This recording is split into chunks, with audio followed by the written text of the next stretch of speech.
सारे तीर्थ धाम आपके चरणों में, हे गुरुदेव प्रणाम आपके चरणों में। जय गुरु जी संगत जी। गुरु जी के श्री चरणों में कोटि कोटि प्रणाम और गुरु जी की प्यारी प्यारी संगत को भी जय गुरु जी। जैसा कि मेरे और आपके द्वारा ये दिव्य आभा की सेवा लगातार चल रही है और मैं आशा करती हूँ कि आप सभी संगत गुरुजी की दिव्य आभा के सभी सत्संग ध्यानपूर्वक और पूरा सुन रहे हैं और गुरुजी की दिव्य आभा की प्लेलिस्ट एंड वीडियोस और भी संगत और नॉन संगत को सेंड कर रहे हैं, जिससे गुरुजी सभी के कष्ट दूर करें, सभी को अपने मन में चल रहे प्रश्नों का क्वेश्चंस का अच्छे से आंसर मिल सके और गुरुजी के श्री चरणों के साथ हम हमेशा हमेशा जुड़े रहें। इसी प्रार्थना के साथ मैं दिव्य आभा का सत्संग 19 गुरुजी के श्री चरणों में गुरुजी की आज्ञा से पढ़ती हूँ, गुरुजी के दिव्य मंत्र के साथ। ओम नमः शिवाय, शिवजी सदा सहाय। ओम नमः शिवाय, गुरुजी सदा सहाय। सत्संग 19 ईश्वर दूत। किसी भी स्पष्ट कारण के अभाव में जब महाविद्यालय में पढ़ रहा था,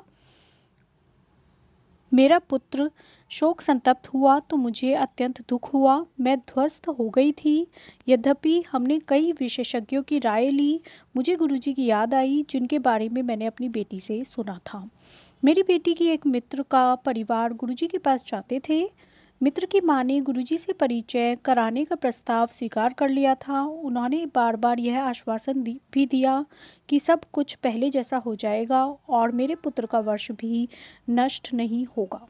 गुरुजी सब सही कर देंगे। मैं तो अपने पुत्र को स्वस्थ देखना चाहती थी। महाविद्यालय में जब एक वर्ष का नुकसान तो कोई विशेष बात नहीं थी।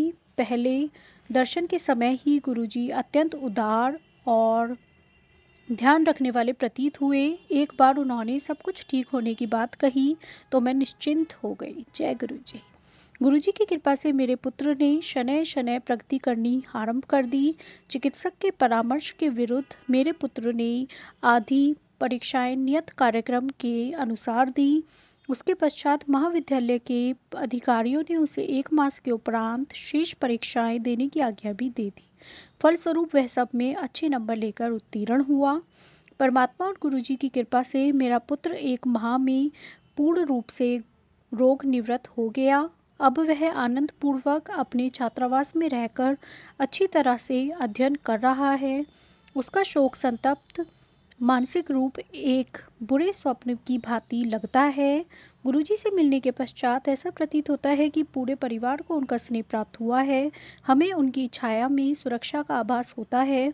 मैं गुरुजी की दया के लिए सदा उनकी कृतज्ञ रहूंगी। वह वास्तव में ईश्वर दूत हैं।